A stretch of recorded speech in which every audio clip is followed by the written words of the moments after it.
वही श्रीमद् भागवत का पहला श्लोक है जो प्रभु का पूरा पूरा स्वरूप बताता है। भगवान का स्वरूप क्या है? सच्चिदानंद रूपाय, सच्चिदानंद रूपाय, जो सत्य चित्त आनंद स्वरूप है। ये 3 शब्दों से सच्चिदानंद बना है, सत्य चित्त आनंद, जो कभी नष्ट ना होता हो। देखो, मैं हमेशा कथाओं में इसकी व्याख्या करती हूँ, इसलिए लंबी व्याख्या पे नहीं जाऊंगी। अगर आपको इसके विषय में सुनना है तो पूर्व की हमारी कथाओं को श्रवण कर सकते हैं। सिर्फ मूल बातों को समझें। आज प्रथम दिवस है। सत्य वह है, हम सब परिवर्तनशील हैं।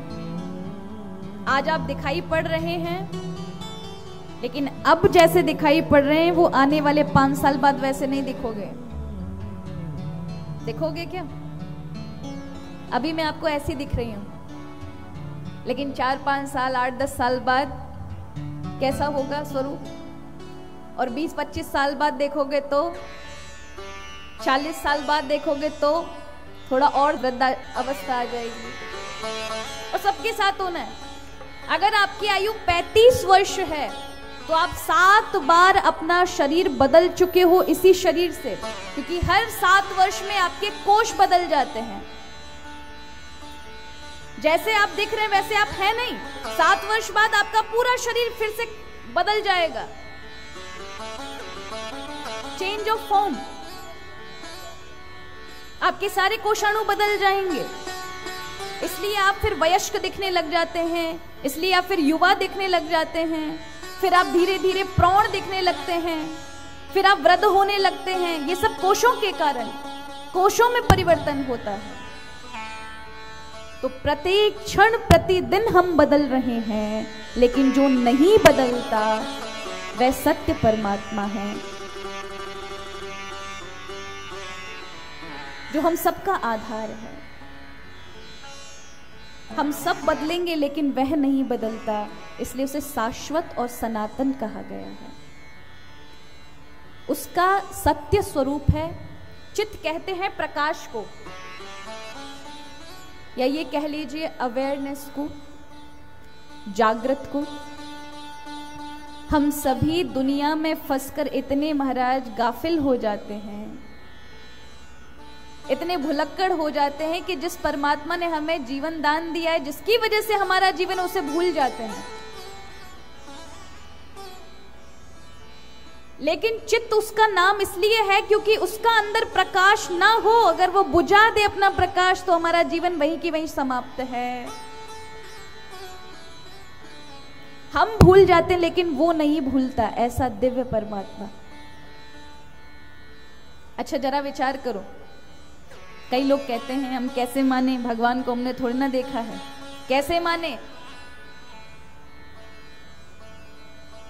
कई बार युवा आकर कहते हैं कि जब हम ही मेहनत करेंगे, हम ही सब कुछ करेंगे, तो फिर भगवान का क्या काम है हमारे जीवन में, है ना। कई बार बहुत सारे युवा आकर के यही प्रश्न कहते हैं, what is the role of our life. हमारे जीवन में भगवान का क्या महत्व है, क्यों माने।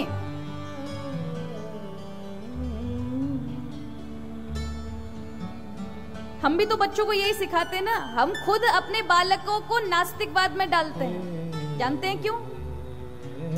शुरू से ही बच्चों को ये सिखाया जाएगा, बेटा भगवान से प्रार्थना करो तू पास हो जाएगा, जा मंदिर जा तेरे अच्छे नंबर आएंगे। कोई भी काम हो और आपका बेटा कमजोर हो किसी चीज में, उसकी दुर्बलता को भगवान पर डालना, बल्कि उसे ये नहीं समझाना बेटा अपनी कमजोरी को दूर करने का प्रयास करो ना, भगवान तुम्हें सामर्थ्य प्रदान करेंगे, तुम्हारी कमजोरी से तुम्हें हटा देंगे। ये सामर्थ्य प्रदान नहीं, मेहनत नहीं करनी बेटा, जाके प्रार्थना करो भगवान आशीर्वाद देंगे। एक नन्हा सा बच्चा मंदिर में खड़ा होकर के हे भगवान प्रार्थना कर रहा था। पुजारी जी ने देखा ये नन्हा सा बेटा आधा घंटे से ये बालक मांग क्या रहा है भगवान के पास खड़े होकर के। पुजारी नजदीक गए तो देखा वो बालक बोला था, हे भगवान 2 2 6 कर दो भगवान, 2 और 2 6 कर दो। हे प्रभु 2 और 2 को 6 कर दो। पंडित जी ने सिर पे हाथ फेरा, कहा बेटा 2 और 2 4 होते हैं, 6 नहीं होते। वो कहता है पंडित जी पता है, पर मैं एग्जाम में यही लिख के आया हूं ना, इसलिए भगवान तो सब कुछ कर सकते हैं। हे प्रभु 2 और 2 6 कर दो। अब बताओ आपके लिए ठाकुर जी जो सही सही संख्या चल रही उसमें गड़बड़ कर दें और नहीं की तो भगवान दोषी। वही बालक जब समझदार होता है उसे पता चलता है कि बिना मेहनत के मैं कुछ नहीं पाऊंगा, मुझे परिश्रम तो करना पड़ेगा जीवन में आगे बढ़ने के लिए। तो जब वह बड़ा होता है और परिश्रम करता है तब वो प्रश्न करता है कि फिर मैं भगवान को क्यों मानूं जब मैंने ही सब कुछ किया है, मैं ही आगे बढ़ रहा हूं, मैंने इतना परिश्रम मेहनत करके ये पद हासिल किया है, तो भगवान को क्यों मानूं।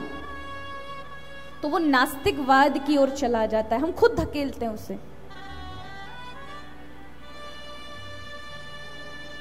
फिर वो भगवान पर प्रश्न चिन्ह लगा दे तो उसकी हम गलती नहीं कह सकते, माता पिता का दोष है क्योंकि उसे सत्यता से परिचय नहीं कराया था। अब आप समझें भगवान की क्यों आवश्यकता है। क्योंकि भगवान की इसलिए आवश्यकता है, जो मन बुद्धि आप लिए लिए घूम रहे हो ना संसार में, जिससे संसार का सारा काम चलता है, जिस मन की विशेष जरूरत पड़ती है, ये मन भगवान का दिया हुआ है। गिफ्ट समझ लो आप सबको उपहार में। अगर भगवान ने आपको सही सही सात्विक बुद्धि और अच्छा मन दिया, इसका मतलब भगवान की कृपा आप पर है।